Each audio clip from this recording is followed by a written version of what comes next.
ہیں سوائے اردو میں.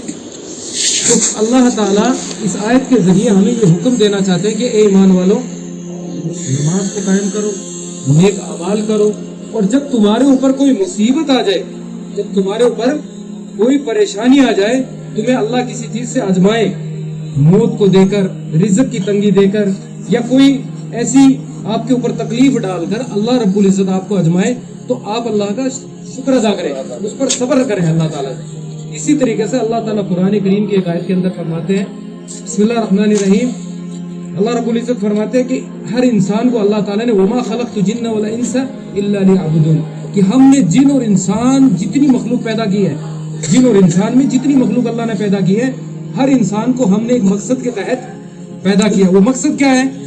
وما خلقت الجن والانس الا لیعبدون, کہ ہم نے جن اور انسان کو پیدا کیا صرف اور صرف اپنی عبادت کے لیے, صرف اور صرف اپنی عبادت کے لیے. انسان کو بے مقصد پیدا نہیں کیا گیا کہ انسان یہ سوچ لے کہ ہاں مجھے بے مقصد پیدا کر دیا, میں کھا لوں پی لوں گھوم لوں پھر لوں. نہیں, اللہ رب العزت نے ایک مقصد کے تحت انسان کو پیدا کیا کہ وہ اللہ کی دنیا میں رہ کر اللہ کی عبادت کرے.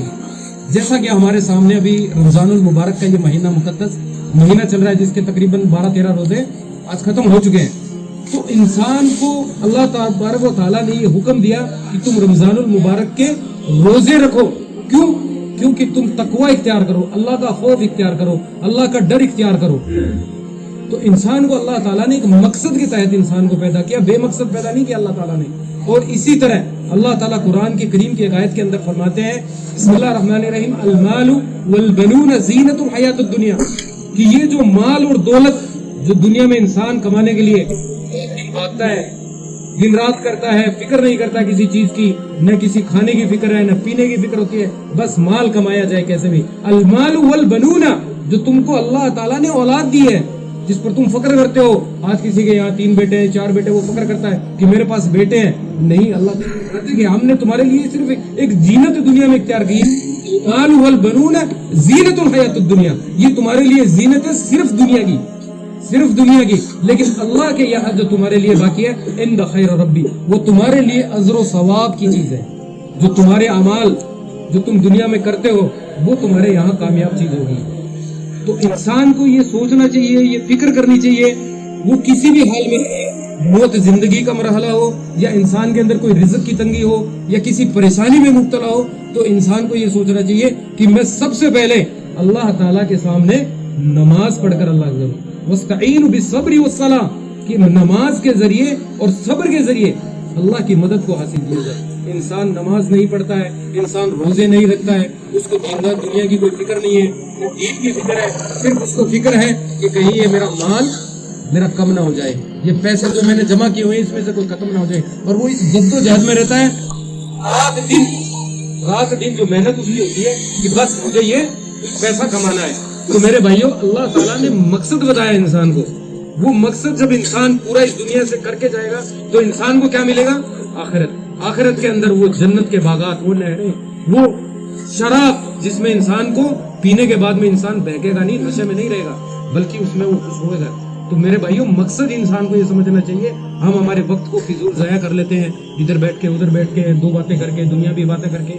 آج کل چناؤ کا ماحول ہے تو چناؤ کی باتیں, تو ایسا نہیں ہونا چاہیے. بلکہ حکم یہ اللہ کی طرف سے کہ جب تمہیں مؤذن حی علی الصلاۃ حی علی الفلاح کی جب صدائیں دی جائیں تو تم مسجد کی طرف لوٹ آ جاؤ. کیوں کہا جاتا ہے حی علی الصلاۃ؟ آؤ نماز کی طرف. حی علی الفلاح, آؤ کامیابی کی طرف. کامیابی کس چیز میں ہے؟ نماز میں. نماز میں کامیابی ہے میرے بھائیوں. تو نماز کو پابندی کے ساتھ انسان کو پڑھنا چاہیے, غور و فکر کرنی چاہیے کہ اللہ تعالیٰ نے ہمیں ایک مقصد کے تحت دیا. آج ہمیں کل نہیں ہوں گے, جیسے کہ ہمارے چچا کا انتقال ہو گیا, آنے والے تھے لیکن اللہ کا حکم ہو گیا. انسان کو یہ سب چیزوں کا پتہ نہیں ہے, یہ صرف اللہ کے, کسی انسان کو اس بات کا پتہ نہیں ہے کہ کب میری روح دنیا سے چلی جائے. اور یہ جو مال اور دولت, یہ جو کمائی, یہ جو پیسہ اور یہ جو زینت و اختیار, جو بڑی بڑی بلڈنگیں, شاید ہو سکتا ہو کل ہمارے قبر ہمارا انتظار کر رہی ہو. تو انسان کو اس قبر کی تیاری کرنی چاہیے. اور نبی صلی اللہ علیہ وسلم ایک حدیث کے اندر کیا فرماتے ہیں کہ سب سے بہترین انسان وہ ہے, یہاں بہترین انسان کی بات ہو رہی ہے, پیسے والے کی بات نہیں ہو رہی, کہ بہترین انسان وہ ہے جو مرنے سے پہلے مرنے کی تیاری کرے.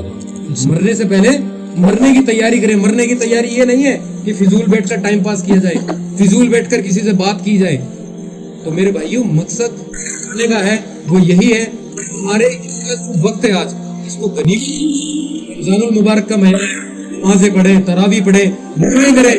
ایک باپ دنیا سے چلا تو اس کے لیے انسان بیٹے کا کیا حق ہے، بیٹے کا کیا حق ہے کہ وہ اپنے والدین کے لیے دعا کرے، اپنے والد کے لیے دعا کرے، نماز پڑھے اور اپنے والد کے لیے دعا کرے، اللہ میرے والد کی مغفرت فرما، اس کے اوپر کوئی تکلیف ہے، اس کے اوپر کوئی قبر عذاب ہے، اللہ تعالیٰ اس عذاب سے اس کو۔ اب اولاد اگر اس کے لیے دعا نہ کرے، مغفرت کی بات نہ کرے، اور لوگوں کو یہاں بٹھا کر 10 20 50 دے کر اور یہ کہا جائے کہ آپ دعا کر دو، نہیں میرے بھائی، دین میں ایسا کوئی کنسپٹ نہیں ہے، دین میں ایسی کوئی بات نہیں ہے۔